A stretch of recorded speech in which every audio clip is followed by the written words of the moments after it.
Hello everyone, welcome to True Talk with me, Raheem, and today we have here with us Rajunor Aya, also known as Lolo mbakara. You're one of the people that have had this successful marriage. I've been watching you for a very long time. Okay. And I've always said like, oh, I want to learn more. I want to, apart from me, I want you to share with people as well. Okay, about like the Successful marriage and how like it's you're going. always so happy. You just so bad side, and I know that marriage is not always smooth like that. There's nothing else to tell you.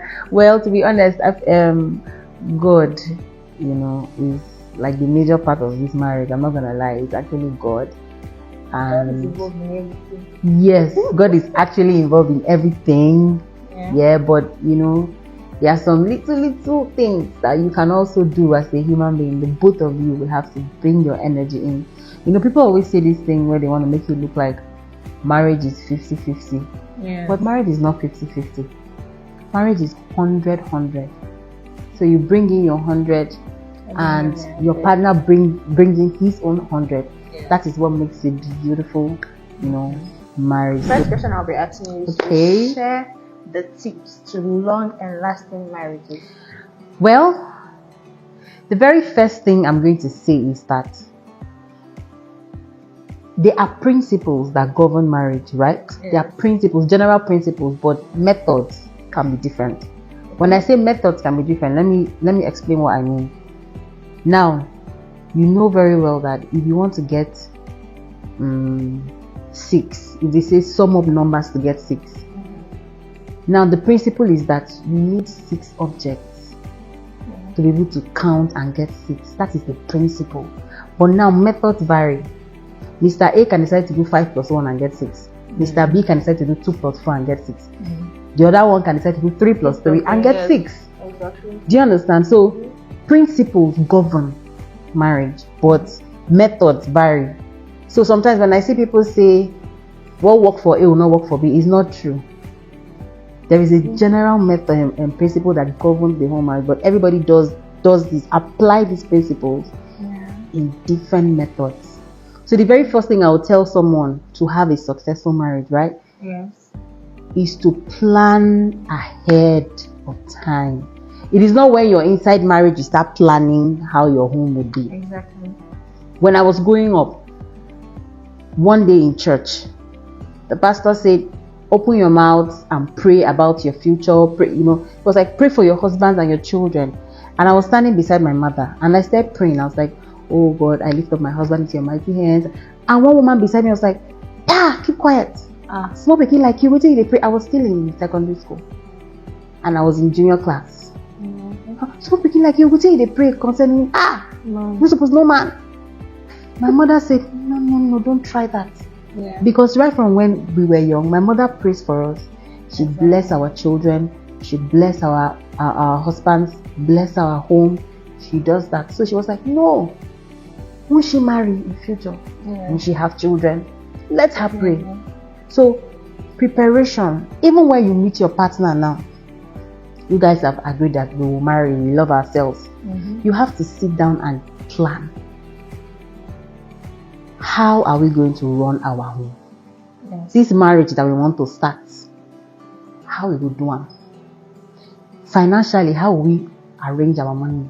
Yes, that one is very important. In fact, money is one of the number one cause of issues in marriage. It's not even infidelity as people would think. Money, big problem. How would you sort your money out? Upbringing. When the children come, how would you handle them? Who will be the tough person? Who will be the calm person? Yes. The next thing again you want to think about is conflict. When we are having issues, how would we handle it? What are the lines that we should never cross? Meaning that if it gets to this line, you are totally out of, no matter what it was that angered you to this level, if you cross this line, that means you're going to a point of no return. So there are measures that you put up deliberately, intentionally. Marriage is far from the wedding party. Everybody is so excited for the wedding party. They don't know that, there are things that you should do. So this to me is the number one method to ensure a successful marriage, to arrange, put up measures and stick to it. It will help. Through thick or thin. It's not when you're happy you want to follow the rules. Yeah. When you're sad you want to abandon the rules. You follow the rules whether you're happy, whether you're sad. I'm going to give you an example. My husband and I, we do this thing where if we are having issues, we box it. What do I mean? If we are having issues about A, these issues cannot spill into B, C, D, E, Z. A is A. Yes. We can talk about A, we don't see eye to eye, we are not agreeing, our head is clashing. But when we shift to B or C, we maintain coolness, we are good on other areas. Do you understand? So we cannot say, because I'm not happy with this A, every other thing will suffer. I will not talk to you, I'll not give you food, I'll not smile with the children, everybody in the house must know. Do you understand? Yes. Principles. So even if we are angry, this anger will not spill into other things. We will contain this anger. We will sit down. If you're not able to sort it, we will cheat it to one corner, face our life, sort out that thing. In the night when we come back again, we will still sit down and tackle this problem. Yes. So we try not to allow issues spill into other vital parts of our lives. That's powerful. I don't know if that makes sense. It makes sense. So since you have discussed about everything, I'm just going with the flow. And I'm going to ask this question. What role does trust and communication play in marriage? The funny thing is that trust and communication, these two things are like the bedrock of any marriage. If you don't have these two things in your marriage, I don't know, you guys are just wasting your time. Pack your load and go your separate ways, because it's going to be a very, very bumpy ride. Damn. Communication is the I don't even know how to describe it. So if you don't communicate with your partner, you would always live in assumption. Yes. Assumption is a very bad place to be in a relationship, because you're not the Holy Spirit. You cannot read your partner's mind. So if you cannot communicate, if you cannot open your mouth to communicate, and then if you cannot allow your partner, you cannot live your life or act in such a way that your partner is comfortable enough to communicate with you, then that's a problem. But some partners are very stubborn. Like, they feel like if you're trying to communicate with them, you are invading their privacy. Like, some partners are always like that, and they claim they love this person. Probably, let's say I'm feeling this one out of experience. Okay. Some people don't just like communicating. They just want to be, when they are angry, they just want to be on their own, solve their things themselves. And I just feel like that's not love to me. If you're not married and you see this kind of behavior in a relationship, I'd advise that you run off, because you're going to have a lot of issues. You cannot go into marriage and then you don't want to communicate. People will assume. Take for example, you should live your life. Now, this is where trust and communication comes in. When you have behaved and lived your life in such a way that your partner has confidence in your actions, even when they are not around you, it builds the trust that even gives room for communication too. Now you are not around. You called your partner did not pick your call. It is the way they have acted with you, the way they have arranged the trust in that marriage, that will make you to say, no, for him not to pick this call, he's very busy. Yes. For her not to pick the call, she must be tied down, that it choke. Yeah. And when once she's free, or when once he's free, they will reach out to me. Do you understand? Yeah. It is this same trust that will make you say, for my husband not to call me, something is wrong. Something is wrong. Can they call somebody? Can we begin to go to the police? Because you have that confidence, like, it's not possible that my partner stays a whole day. Maybe something is wrong. He might be very sick. There's something wrong somewhere.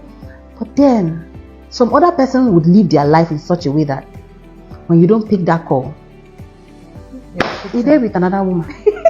Yes. He's there with another man. Ashawo don't work now.